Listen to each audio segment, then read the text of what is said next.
بسم اللہ الرحمن الرحیم۔ کثرت درود کا انعام۔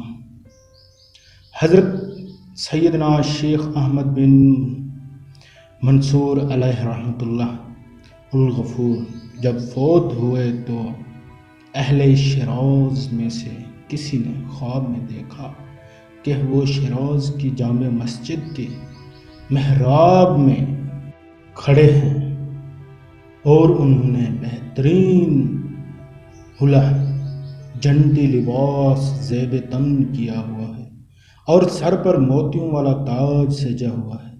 خواب میں دیکھنے والے نے عرض کی، حضرت کیا حال ہے؟ فرمایا، اللہ تعالیٰ نے مجھے بخش دیا اور مجھ پر کرم فرمایا اور مجھے تاج پہنا کر جنت میں داخل کیا۔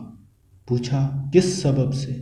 فرمایا، میں تاجدار مدینہ صلی اللہ علیہ وآلہ وسلم پر کثرت سے درود پاک پڑھا کرتا تھا، یہی عمل کام آ گیا۔